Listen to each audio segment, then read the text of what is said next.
Good evening. This is James Heaney, and today is day 29 of VEDA, April 29th. 9th. Video every day in April. In the other room, Punkert is getting trained. While it may be a little bit of sound you have to hear in this video, just think of it as sound you won't have to hear in future videos. So, at request of one person, we're going to go into the second chapter of my journal. Full disclosure, I haven't actually read this in over 10 years. When I was 20, I was kind of an offensive person. I believed in something that we all used to refer to as shock humor or blue humor. I still laugh at it, but I try to avoid being part of it. Can't promise that that's not going to come out in here. But nonetheless, Chapter 2. Chapter 2. I have made a promise to you, the reader. Now you must make that same promise to me. No, not the same promise, a different one. I apologize. I need an agreement between you and I that you won't correct my spelling, grammar, or word usage. That means that I don't want complaints, criticism, or correction on or about my book. Any further reading shows agreement in this promise. The concept of these writings are yours, of course, to critique, reflect upon, form opinions upon, whether they are positive or negative, because let's face it, you're going to do that either way, so I might as well ask for things that I can have. Okay. That was really short. I'm going to put 2 chapters. I don't know why I'm calling these chapters instead of, paragraphs, but nonetheless, here's Chapter 3. Chapter 3. If there was a hero in my story, it would be me. I am the editor, and even if I said that I was going to be fair and take the blame for things that I deserve, I'd be a liar. Never mind. There is a hero. It is me. I need to tell you that I am infallible. There is no flaw in my flesh. I can do no wrong, and that is not questionable nor negotiable, for it is based on fact, not opinion. This book is not written from my perspective, but rather the perspective. I spelled the with T-H-E-E, underlined it twice, so I believe that's how you spell the. Perspective. Any questions or complaints I will deal with personally.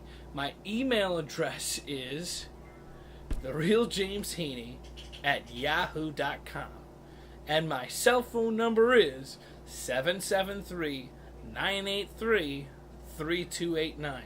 In the event that I cannot be reached, you can leave a message. What's funny is neither of those things are mine anymore. Good luck. Go ahead and call, though. You could find out who got this number. Be like, who is this? I'm looking for James Heaney. And they might be like, James Heaney? For years I've been getting calls for James Heaney. We got creditors trying to find him. Where's he at? The answer is you don't know. Don't reference this video. Don't reference any of these things. If they needed to get a hold of me and I wanted them to, they'd have my number. Thank you. Oh, this one's nice and long. This is a long one. Oh, and it goes into chapter 4.5. So we're going to wrap it up there. And we're going to talk about real life. Here's the real life story of April 29th if I was going to do a live journal. This morning I woke up at the crack of 9 a.m. because I didn't have to go to work. Jordan wasn't going to be at the office. I haven't proven my trustworthy yet, so I don't got a key. In all fairness, Morgan's been there a month longer than I have, and he doesn't have a key. Maybe it's just a matter of they haven't made them for us. I don't care. It was a good enough reason not to go in the morning, and I had an audition today at 12:50 for something that I'm not allowed to say what, but one of the first questions I got in the audition was, do you have a passport? And it caught me off guard because the answer is no, but typically I would lie and say, I have a passport. But what instead I said is, I can get one. I can get a passport. So, he was like, the camera director, afterwards, we were chatting and talking for a while. He's like, you should really get a passport because I am more and more often getting auditions that are just for out of the country. This commercial records a whole bunch of different stuff, but the role I have, I'm crossing my fingers, is just for Los Angeles. But there's somebody that's in Cambodia, somebody that's in India, somebody that's in all these different locations. Not the same person. It's a bunch of different people. Punkert, what happened to the training session, Aaron? I need help. You need help? You're supposed to be training her. She did so good. I think she's going crazy. She is going crazy. She is hanging on your dress. She's trying to pull it off. Can you hand her to me? Sit. Oh, gosh. She just hit herself in the head there, or did you just slam it for? There we go. Oh, Punkert. What's going on with you? You're supposed to act better when you've been trained. So, when I went to my audition, my girlfriend and Punkert went to the animal hospital to get her stitches out. And surprisingly, they were closed from noon till 2 for lunch. A 2-hour lunch break? Give me a break!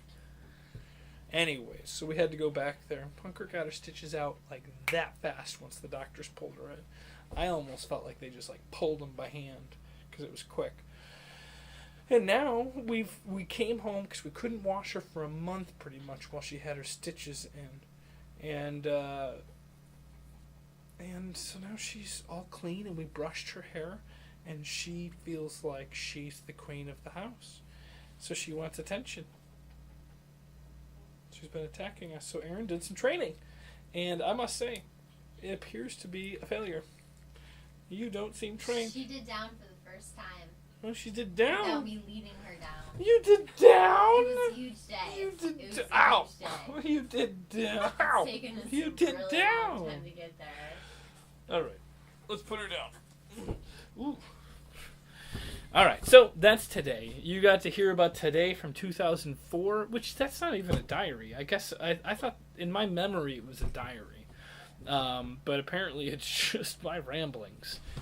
Tune in tomorrow for a Throwback Thursday. It might simply just be more of that, maybe a mixture of things. Thanks for watching.